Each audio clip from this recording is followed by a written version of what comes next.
Welcome to my Gunbird first loop 1cc. This game has a second loop where after you beat the final boss, you go through the stages again, but they're harder. I did not get very far in it. This game is from 1994 and it's pretty simple mechanically. There's a surprising amount of nuance that goes into playing it well. A big part of that is the power-up system. In this game, when you reach your maximum power level, it's actually an invisible ammo counter, and after you shoot too many times, you drop to the second highest level. And the gap between the highest and second highest levels is pretty extreme.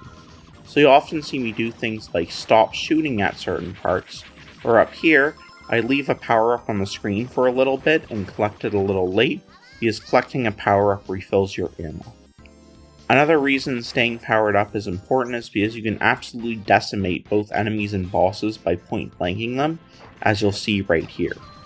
The character I'm playing as, Marion, has these homing stars that come out at the last two power levels, and those will come out as long as there are no stars on the screen. So point blanking lets you immediately fire another set of stars, meaning your damage is only limited by your mashing speed. I'm playing the arcade version of the game, which does not have autofire, but there's a PC port on Steam that does have autofire, which I imagine makes these boss quick kills a bit easier and more consistent. I don't have the mashing speed to get most of the quick kills in this game without bombing. On that previous boss, I actually had to dodge a few aimed shots in the first phase because my mashing wasn't fast enough. Normally I would bomb there, but since it's the first level, I just went for the bombless kill. This game is by Psycho, a shmup developer with a pretty distinctive house style. They're known for a few things, but the main one is very fast bullets compared to a lot of their contemporaries. This is the first Psycho game I've cleared, and even though Gunbird is considered one of their easiest games, I'm pretty happy with it. Unfortunately, I got sniped there and took an early death. I was in the habit of resetting if I die on stage 1 or 2, but I decided to keep this run going. To try to salvage it a little, I attempted to kill the stage 2 boss without bombing, which means I can't get a quick kill.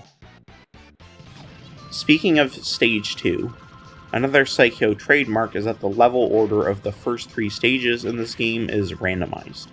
The levels are actually chosen from a pool of 4. The one that you won't see is the awful train stage, which has a really long and tedious boss. I didn't intentionally avoid it, I just got lucky. This game has a charge shot mechanic, which I just used there to deal extra damage. The charge shot is very strong, but it takes a very long time to charge up, so you kind of need to learn when it's safe to go for it. Because of the randomized stage order, I found it pretty difficult to get out of the first 3 stages without dying at least once. If I die twice before stage 4, that's a definite reset. I can do stages 1 and 2 pretty consistently if I don't get caught off guard by a sniper, but I often have trouble with the stage 3 versions of each stage, and because of the randomness, it's kind of annoying to practice the stage 3 variants. Up ahead, I'm going to avoid killing this robot on the right for a little bit, because if you kill it too quickly, then another robot spawns. This game has a lot of situations like that where killing certain enemies quickly will cause more stuff to spawn. Sometimes you want to do it because it gets you extra power-ups, but usually you want to avoid it unless you're playing for score. The boss up ahead is the easiest one to quick kill without bombs, so I went for it bombless. However, I mistimed my charge shot there and I almost got killed by those bullets there. That was pretty close. Yeah, that boss goes down really quickly. So now we're at stage 4, the first non-randomized stage. There are 7 stages in each loop, and you can learn routes to deal with stages 4 to 7 pretty consistently for the most part. When that little static turret in the upper right corner spawns, start charging a shot and fire it at the build on the left to take it out.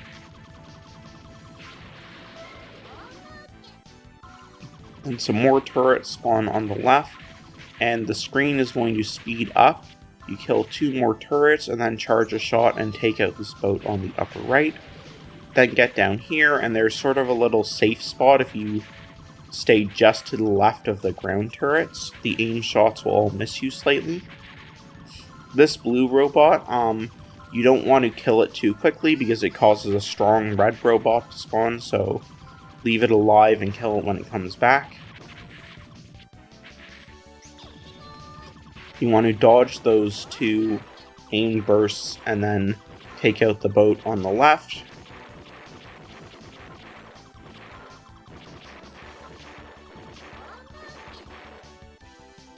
Now we're coming up on the boss, which is the hardest part of the stage and the least consistent for me.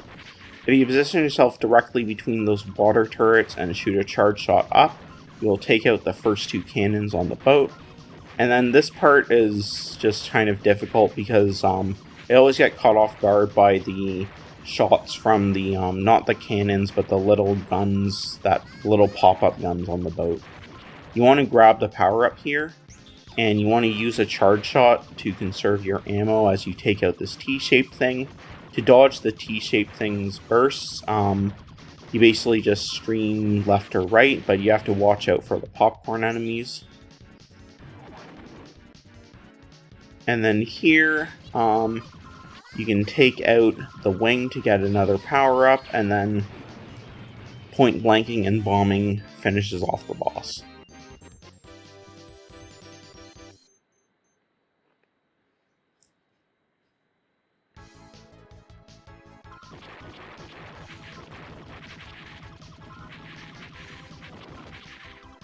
So stage 5, the main thing you want to do is take out these red turrets with charge shots.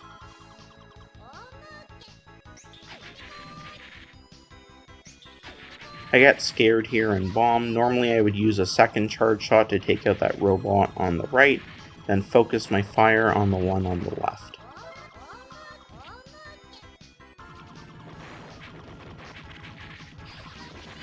I got scared here and bombed again. Normally you would stay right and let your homing shots take out the left turrets. This game isn't too strict about bombs if you're not trying to clear the second loop. I only need 1 bomb for this boss. If you position Marion's foot right above this lower left rock, it's a safe spot for these first 2 waves of bullets. And using a charge shot also takes out one of the turrets that fires on the 3rd wave. That makes that a bit easier to dodge. This part looks scary, but you don't actually need to do anything because the real boss comes in. Dodge the aim shots and then point blank it.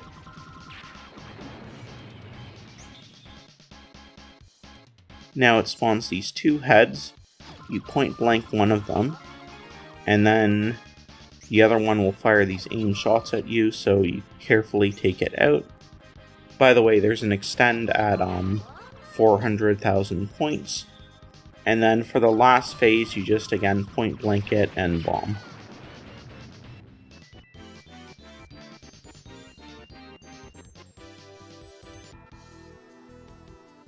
Here you stream to the right to avoid these fast aimed shots, and then you position yourself in the center for this upcoming mid-boss. You want to try to damage these pillars evenly and kill them at roughly the same time, because if you kill just one, the other 2 start using a difficult pattern. These shots miss you if you just stay still. The other pattern has 1 aimed wave and 1 unaimed wave. So you can just kind of dodge around it like that. This upcoming part is pretty easy, but I do screw it up. It's basically just slow streaming to the left or to the right, but I go a little too far there and I get hit by a bullet. And then I do this really sketchy recovery maneuver that somehow works. Normally you want to take out those 2 pillars to the left and right of the boss with charge shots, and then just focus your fire on the boss. This last part is just more streaming to the right.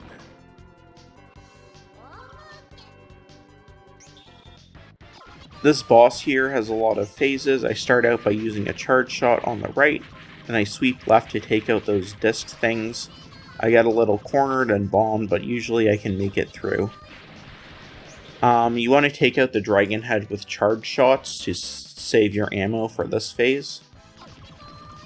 And this can actually be what this is actually like. It spawns 1 of 4 random mini bosses, but all of them are pretty easy. This is apparently, it can spawn 1 of 2 bosses, but I've only ever seen this skull, which you just stay above and point blank.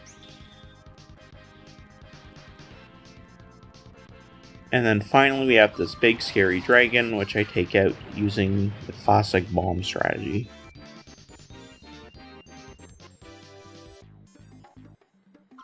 The final stage is easier than stage 6, but it's a bit scary because if you take a death and you can't get back to full power, the run is basically dead because you can't quick kill the final boss, so you have to actually fight it. And I did not practice actually fighting the final boss at all. Use a charge shot here to skip this robot's first pattern.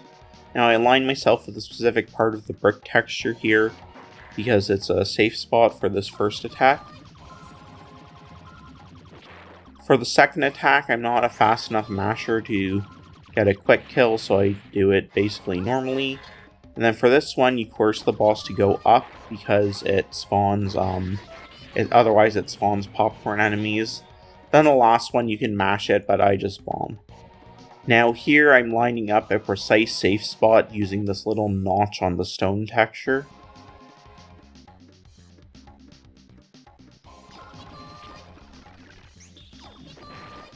I don't think this mini boss is too bad without the safe spot, but the safe spot is safer.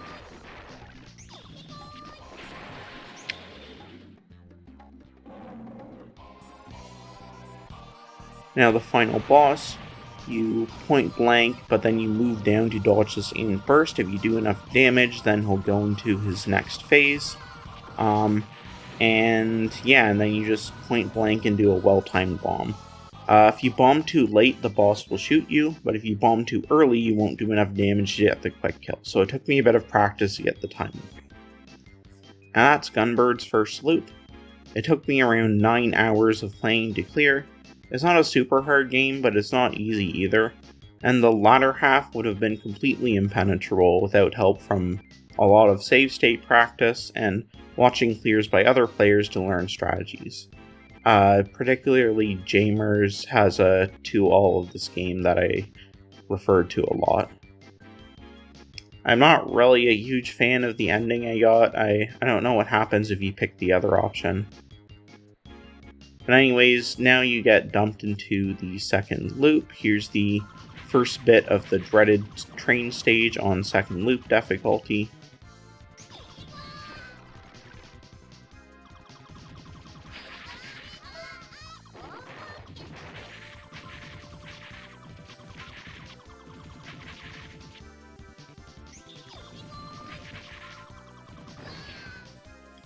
Yeah, that's not happening.